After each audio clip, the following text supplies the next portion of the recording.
Bom, hoje eu quero falar sobre uma modalidade de atletismo que é chamada de revezamento. Essa daqui é a equipe de Sydney, brasileira, que ganhou a medalha de prata. E eu fiz questão de pôr essa foto porque eles treinavam na cidade que eu vim, Presidente Prudente. Essa bandeira que está com o Claudinei Quirino aqui é de Prudente, que é essa equipe aí, que era treinada pelo Jaime Neto, se eu não estou enganado. Então, nós vamos conversar um pouco sobre revezamento. E eu pesquisei um pouco na internet sobre essa modalidade. Diz o seguinte: nessa modalidade do atletismo é fundamental o trabalho em equipe, treinamento, concentração, união, confiança, coragem são características marcantes de atletas que disputam esse esporte. Bom, mas eu falar de atletismo não rola muito. Eu não entendo muito, como vocês podem perceber. Se for para jogar bola, eu corro, mas para correr não consigo muito, não. Então, eu quero convidar aqui uma pessoa, ela é atleta olímpica, já esteve representando o Brasil nas Olimpíadas, e ela corre esse tipo de corrida.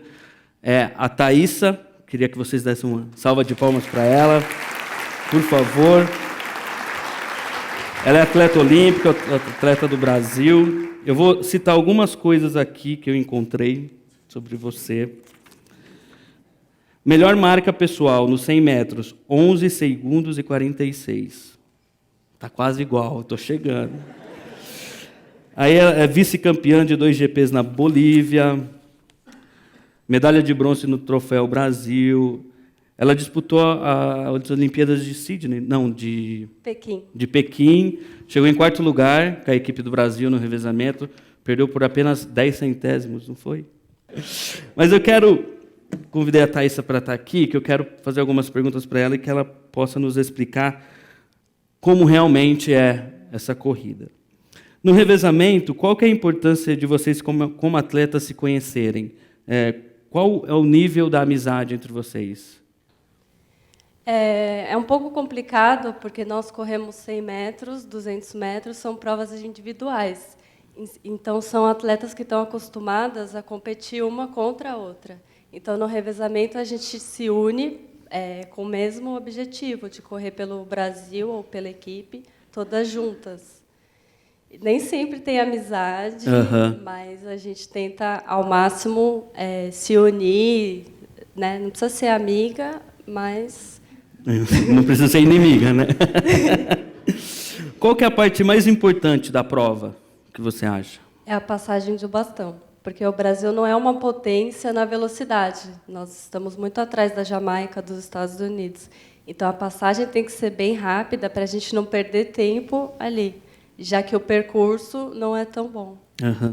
Existe treino específico, né, para a passagem do bastão, né? Sim, nós treinamos todas as fases, desde a reação visual até o fim dessa passagem, que tem que ser dentro de uma zona, não pode ser nem antes nem depois, senão a equipe é desclassificada. Qual que é o momento mais feliz ou marcante da sua carreira de atleta? Foi disputar a Olimpíada em Pequim, como você já passou os dados, e nós ainda temos a chance de herdar a medalha de bronze, porque a Rússia foi campeã. E por causa do esquema de doping. Do doping. E qual foi o mais difícil ou triste para você? Bom, eu tentei me classificar agora para a Olimpíada do Rio. Pretendia encerrar minha carreira correndo na Olimpíada, mas eu não consegui. Tive lesão, mas também antes disso eu não estava conseguindo fazer o índice. Foi um ano bem difícil. E assim, o que é mais difícil não é estar fora da Olimpíada.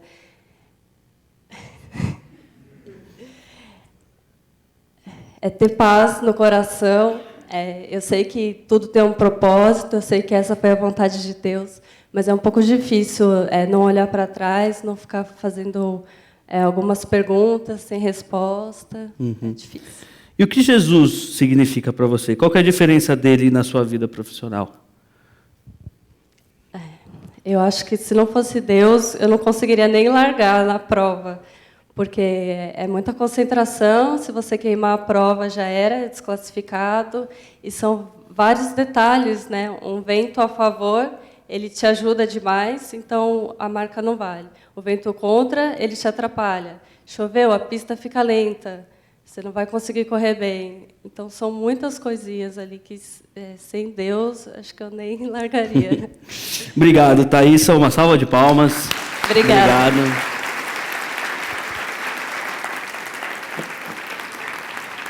Só um detalhe na vida da Thaísa, para quem gosta de futebol que nem eu, ela é filha do ex-jogador de São Paulo, Zé Sérgio. Então, os São Paulinos aí, que nem o Gil lembra bem, né? O pai dela já jogou Copa do Mundo, pela seleção brasileira também. Obrigado pela sua presença aqui, da sua família também. Que Deus abençoe vocês. Bom, então, hoje o que eu quero compartilhar aqui com vocês é sobre essa prova, sobre esse revezamento. Que nem a Thaísa falou, o momento mais crucial da prova é na hora que você precisa passar o bastão. E como nós estamos numa igreja, no corpo de Cristo, eu nos vejo como uma grande equipe, como um grande time. Que cada um joga em uma posição ou corre uma determinada parte da prova. E que se essa troca de bastão não for bem feita, não for feita da melhor maneira possível, a nossa corrida toda fica comprometida. Eu quero ver com vocês hoje a importância de relacionamentos íntimos dentro da nossa comunidade. Eu vou citar aqui várias vezes a palavra comunidade ou igreja, e eu quero que você pense, igreja como você, porque a igreja não é esse templo, não são os templos feitos por mãos humanas, mas sim, nós vemos na Bíblia que a igreja é cada um, somos nós mesmos. Quando o Espírito Santo de Deus habita em nós, nós somos ali uma igreja. Então eu quero que você pense individual e também pense no coletivo, na palavra igreja. A gente vai conversar sobre um texto que ele é muito conhecido, bem conhecido por todos, e com certeza você já deve ter ouvido outras pregações ou ensinamentos, ou até mesmo já ensinou sobre esse texto e sobre essa prática. Eu vi que meu relógio parou hoje, então deixa eu ver aqui, meio-dia. Até 1h está firmeza, né? Brincadeira, gente, brincadeira. Isso é rapidinho. Vamos abrir nossas Bíblias em Tiago 5,16. Opa, não é esse. Aqui. Tiago 5,16 diz assim. Tem muita coisa aqui, eu vou me perder em algum momento. Portanto, confessem os seus pecados uns aos outros e orem uns pelos outros para serem curados. O coração de um justo, a oração de um justo é eficaz e poderosa e eficaz. Confessar pecados. O quão difícil é para nós confessar os nossos pecados. Que seja ele para Deus, e pior ainda, confessar para o outro, né? O nosso pecado. E a primeira pergunta que me vem na cabeça é por que nós não fazemos isso? Porque nós não colocamos em prática o que Tiago está nos levando a fazer. Eu vejo aqui dois desafios que confessar pecado nos traz. O primeiro desafio que essa prática nos traz, o benefício... Não, calma aí, gente. Acho que eu me perdi aqui. É muito papel. Os desafios que nos impedem de desenvolvermos essa prática, o primeiro deles vem um pouco da nossa herança.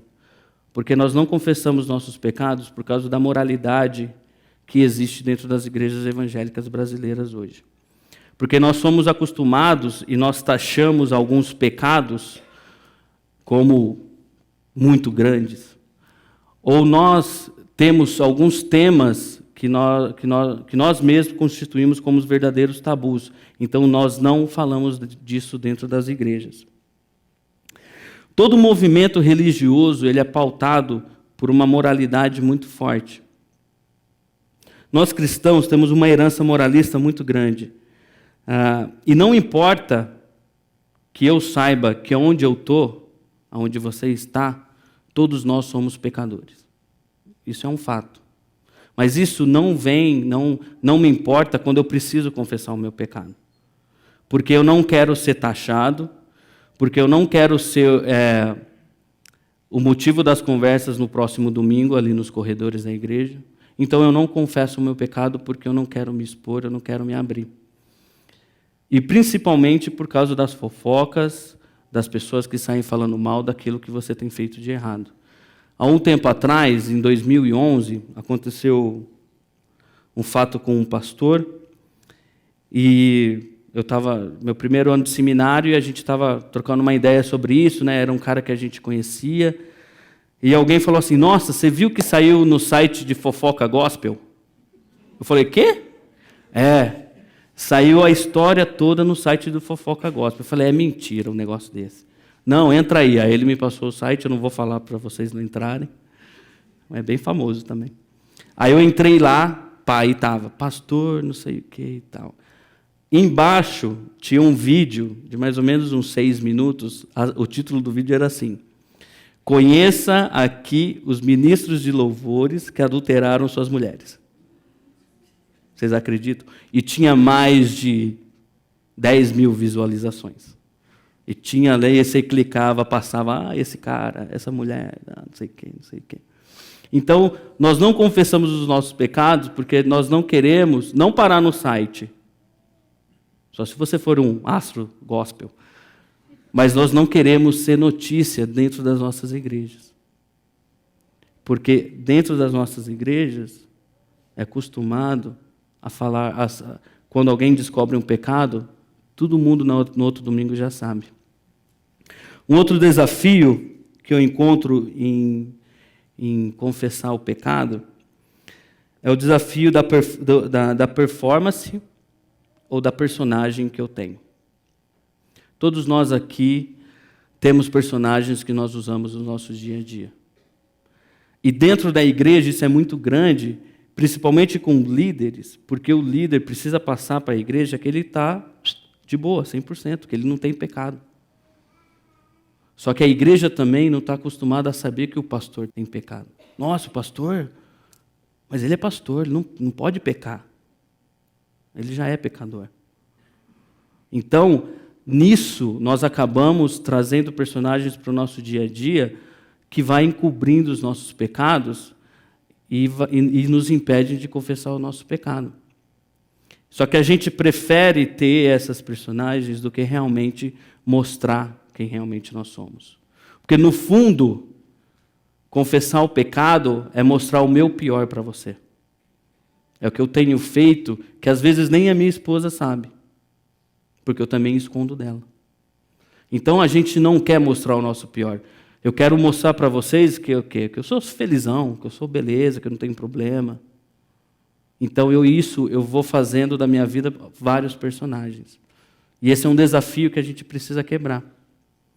Porque a igreja é um lugar para a gente frequentar sem personagem, sem máscara.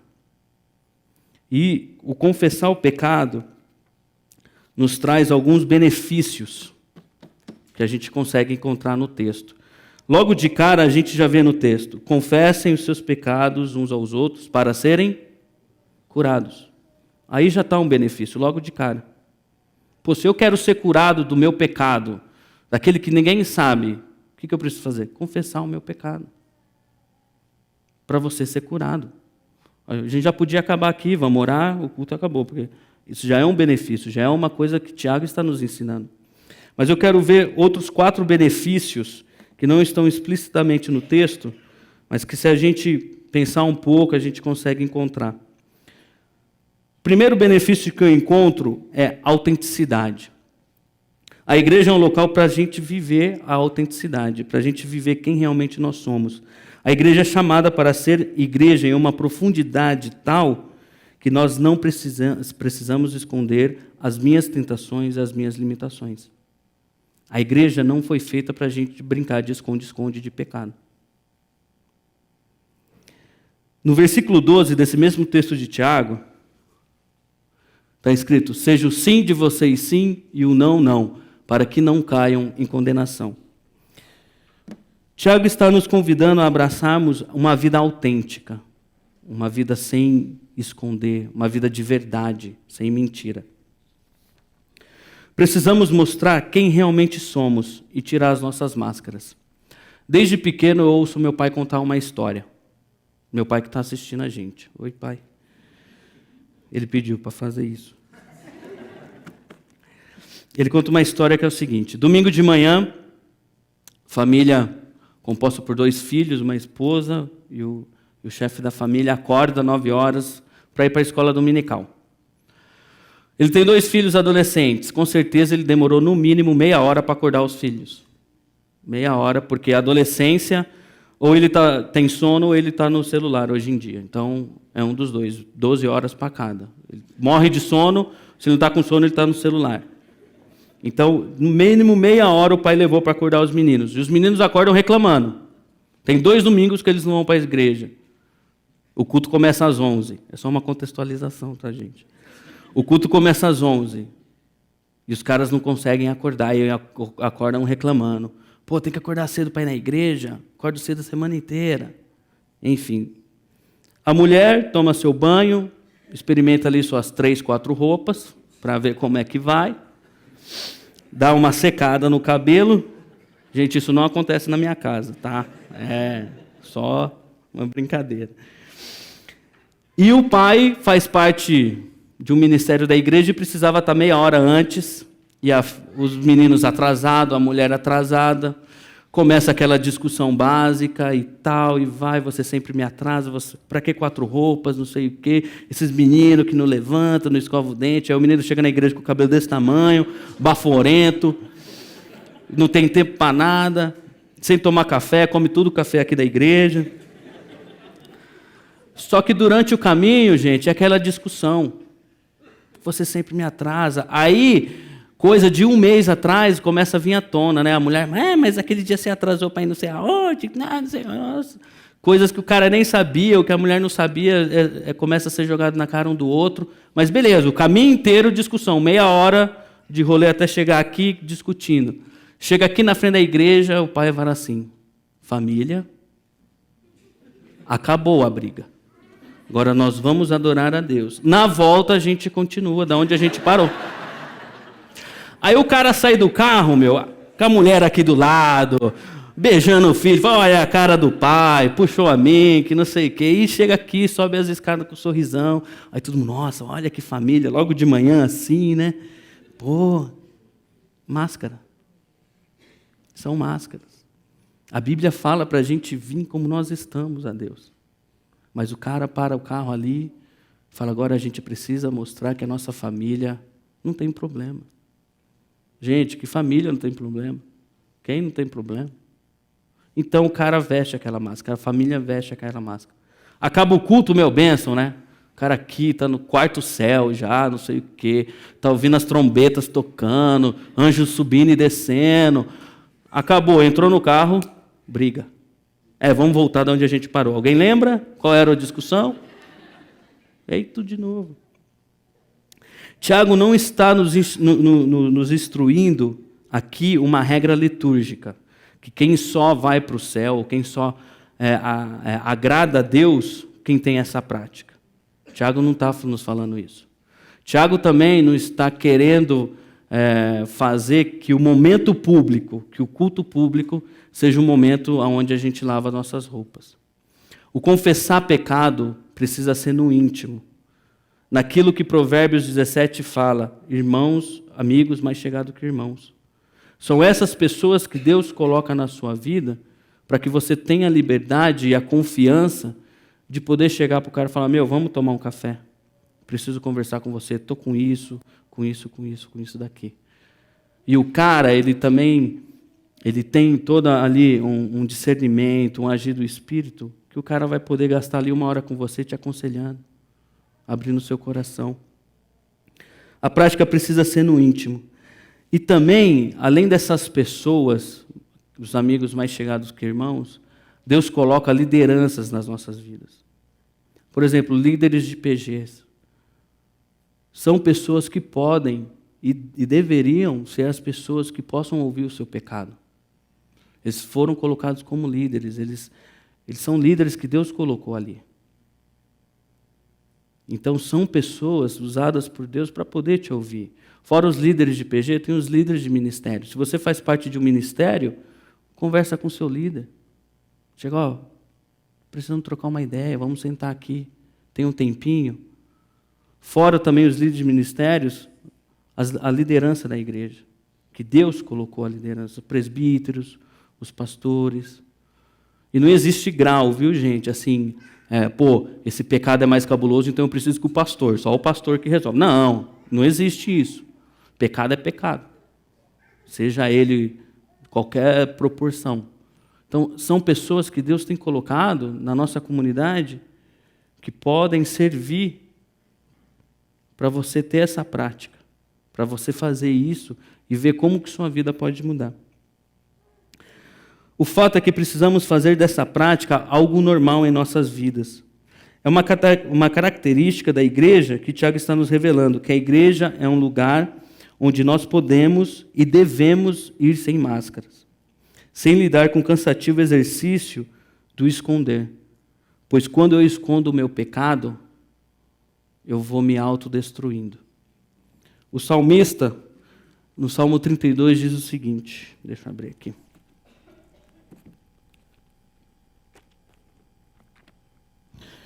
Eu vou ler na mensagem, aí também está na mensagem, porque é uma versão que eu achei mais interessante.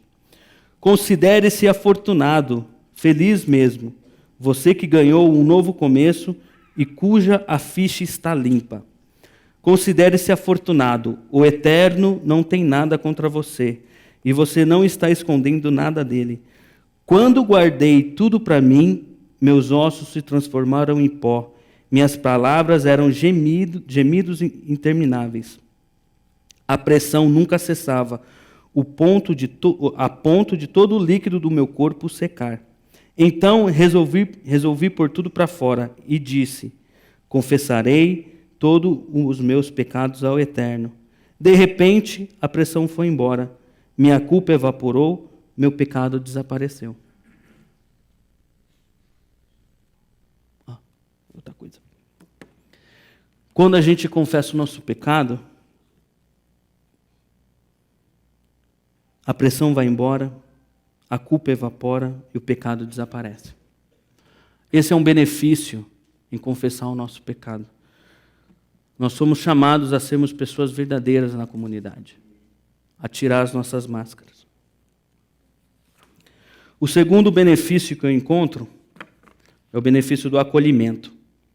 A prática da confissão também eleva o nível de maturidade de uma comunidade, pois através dessa prática e do ensinamento do Espírito Santo, aprende-se que o pecado do irmão, ou as suas limitações, ou as suas tentações, não podem ser alvo de fofoca. A igreja é um espaço onde eu posso seguramente abrir meu coração e compartilhar tudo aquilo que está pesando no meu caminhar com Deus. Porém, preciso e faço isso sabendo que serei acolhido por pessoas que me amam, não pessoas que vão estar com pedras para me apedrejarem, mas sim vão estar com os corações abertos. Tiago aqui, na carta toda, ele revela o que Deus quer fazer em nós, que é criar uma intimidade e uma profundidade de relacionamento tão grande que quando eu vejo o seu pior, quando você confessa o seu pecado para mim, a minha única atitude vai ser orar por você. Vai ser caminhar com você. Vai ser te acolher como realmente precisa ser acolhido. Esse acolhimento não é feito de uma forma simples. Tão, assim, qualquer. Tiago, ele nos ensina, ele está ensinando para o seu povo que a igreja é um local onde há profundidade nos relacionamentos.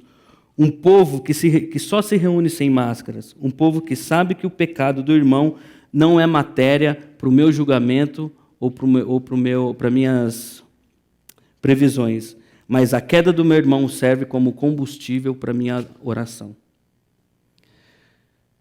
Afinal, nós somos uma grande equipe, nós somos um grande time. Se um cair, todos nós estamos sujeitos.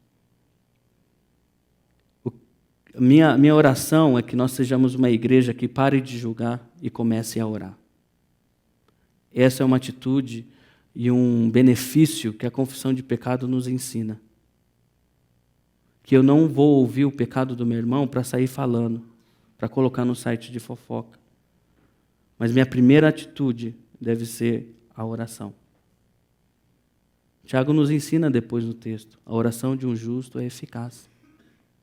Quando é confessado o pecado, nós devemos orar para que haja cura na vida do nosso irmão. Quando Tiago diz, confessem os vossos pecados uns com os outros, eu compreendo que ele está ensinando que na igreja do Cristo não há espaço para o relacionamento superficial. Afinal de contas, quem vai mostrar o seu pecado para quem não conhece? Para quem você não conhece? Como você vai chegar para um cara e vai falar, adulterei minha esposa? O cara vai falar, estou nem aí para você, nem te conheço. Na igreja não há espaço para isso. Na igreja é espaço de relacionamentos íntimos, onde eu conheço a pessoa, onde eu me deixo também ser conhecido. A comunidade cristã é um projeto tão maravilhoso que ela ultrapassa os momentos onde eu sou apenas mais um na multidão. Ela nos conduz ao íntimo, nos conduz uma trilha onde na caminhada com Cristo eu cultivo e ganho amigos espirituais, que vão estar prontos a qualquer momento para me atender quando eu cair. É por isso que eu acho que um dos ministérios mais importantes da igreja deve ser o ministério de PG. Porque relacionamento assim, você só vai conseguir ter quando você se dá a conhecer para a pessoa. E hoje, aqui no domingo, a gente não consegue conhecer as pessoas. É por isso que eu preciso fazer parte de um PG. Porque é lá onde eu posso, eu tenho a liberdade de colocar ali para as pessoas o que realmente está acontecendo na minha vida. É onde realmente eu consigo ser pastoreado no íntimo, no mais fundo. É por isso que é importante que você frequente um PG. Que os adolescentes e jovens tenham um PG. Porque é ali que realmente acontece o pastoreio mútuo. Onde eu, como líder, às vezes posso colocar um problema e o cara da minha direita orar por mim e eu ser abençoado. Por isso eu quero deixar um desafio para você. Se você não faz parte de um PG, passa ali no ponto de encontro, a Jo vai estar ali. Ela pode pegar seus dados, te encaminhar para um PG. Porque ali é o lugar onde a gente pode ter comunhão. A gente pode se abrir. Então, por isso é muito importante você participar de um.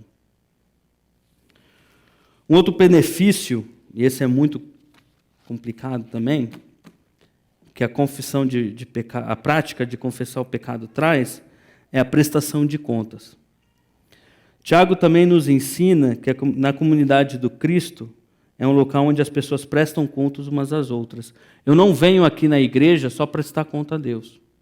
Quando eu entendo que na igreja é um corpo, eu preciso também prestar conta para o meu amigo, para quem está caminhando comigo.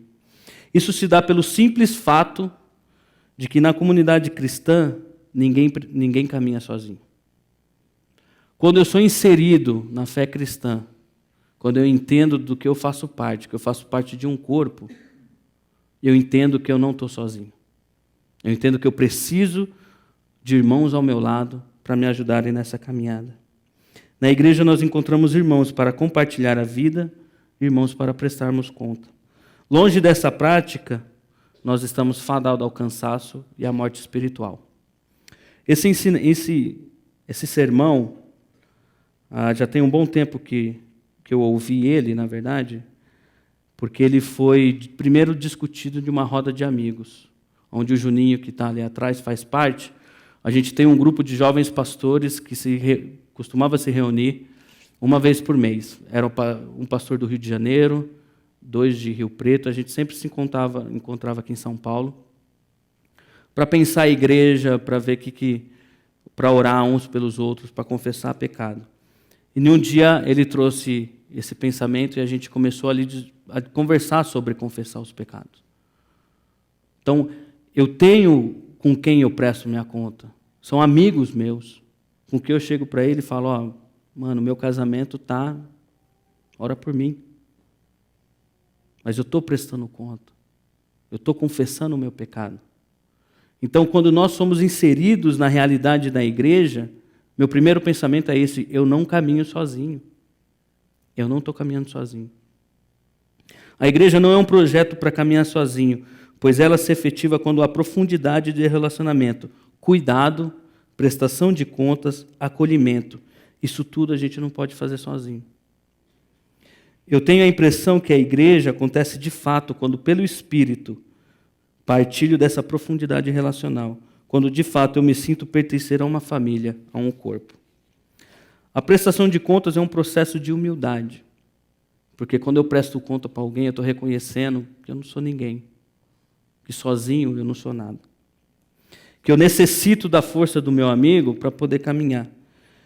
É como se eu estivesse correndo e eu estou com o meu bastão na mão, mas está tão pesado que tem um cara ali na frente com quem eu posso compartilhar o meu bastão. Falar: cara, carrega comigo, eu não estou dando conta mais sozinho. A igreja é um lugar para isso. Porque se você começar a correr sozinho, o negócio pesando, você não corre mais nem 10 metros, você cai.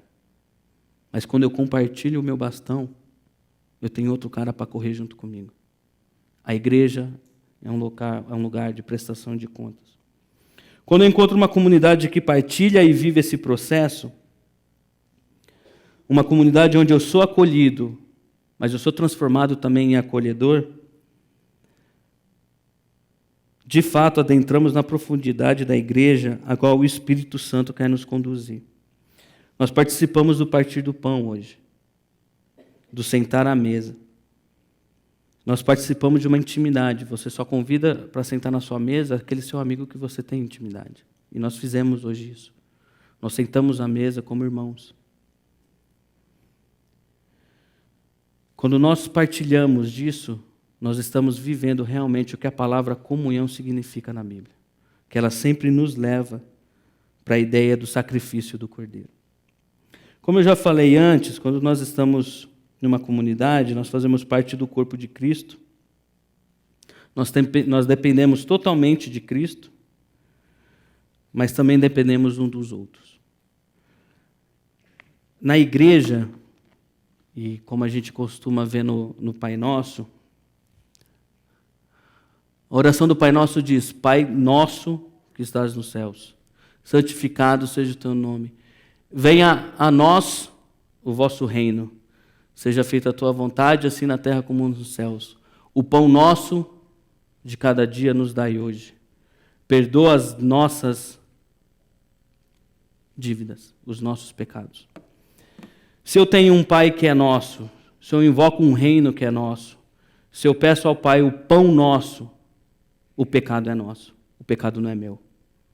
Quando eu compartilho o meu pecado com alguém, esse meu pecado se torna pecado dele também.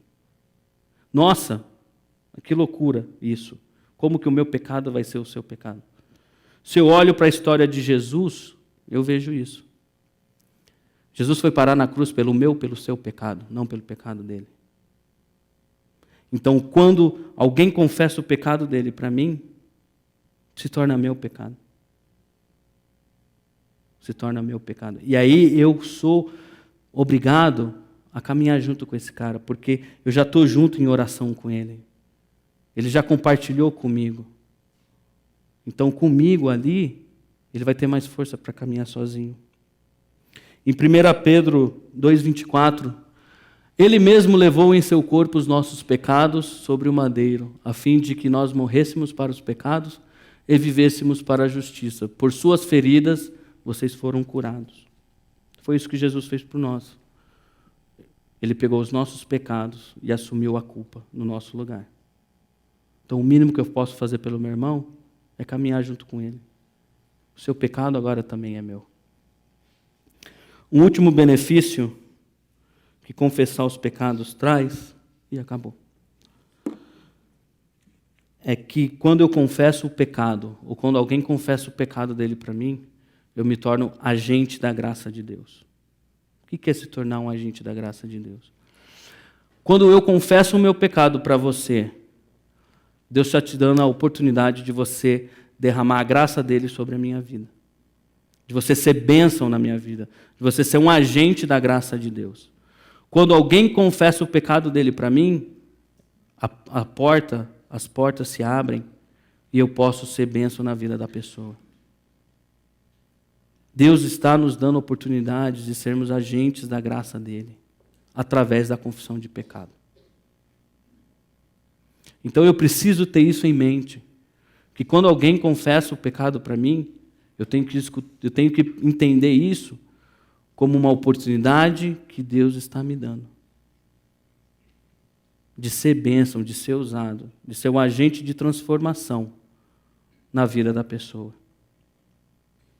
Na vida da igreja e na vida de todos nós aqui, nós somos chamados a vivermos uma autenticidade, a não termos máscaras, a vivermos aqui dentro o que realmente nós somos. A vivermos o que realmente somos. Na confissão de pecado, nós somos chamados a ser pessoas que acolhem as pessoas que estão passando por problemas. Na confissão de pecado, eu sou chamado a prestar conta da minha vida, porque eu entendo que eu não posso caminhar sozinho. Que eu sou um corpo, eu faço parte de um corpo. E que se o meu dedinho está doendo, daqui a pouco me dá uma dor de cabeça, o corpo todo sente. Então, se eu sou o dedinho e ali está machucado, eu preciso me curar para que o corpo não seja afetado. Mas nós precisamos entender isso, de que eu não estou aqui apenas por um culto, apenas para vir aqui e ter um momento de adoração a Deus na semana, porque minha semana é muita corrida e eu não consigo ter um tempo para orar, então eu vou na igreja de domingo. Nós precisamos entender o que é o projeto de Deus em ser igreja, que é caminhar junto, que é orar um pelo outro, que é, se souber de algum pecado, não sair falando, não colocar na newsletter da igreja. Mas quando há confissão de pecado, eu sou chamado a ser um agente da graça de Deus, onde eu oro pelo meu amigo e ele é curado, através do poder do Espírito Santo, que foi dado a mim, foi dado a todo mundo aqui. Então eu preciso entender essas coisas. Eu preciso deixar espaço para o Espírito Santo de Deus agir através de mim, para que a igreja toda seja abençoada. Esse é o ponto de confessar o pecado. Que eu entendo que eu não sou sozinho, que eu estou num coletivo, que eu fui chamado para abraçar as pessoas, independente do pecado, independente do que foi feito. Eu fui chamado para ser um agente da graça de Deus. E aí, quem sabe, eu acho que a gente como uma igreja, não estou falando da igreja, mas a gente começa a viver um evangelho realmente como Cristo quer que vivamos. O evangelho que Ele deixou para a gente, que é nada mais, nada menos que amar uns aos outros. Vamos orar? Deus, muito obrigado por esse dia, muito obrigado pela Tua palavra, que nunca volta vazia aos nossos corações. Quero te pedir que o Senhor nos ajude, Deus, nesse desafio imenso, que é vivermos sem máscaras, Deus, que a gente possa viver a verdade mesmo, aquilo que nós somos, que nós possamos acolher as pessoas que chegarem até nós, independente de seus pecados, porque nós também somos pecadores, e como pecadores que somos, precisamos também ser acolhidos. Que nós possamos aprender a prestar conta uns aos outros. Para que, assim, demos oportunidade do Seu Espírito Santo e da Sua graça estar sobre nós. Nos abençoe, Deus. Em nome de Jesus. Amém.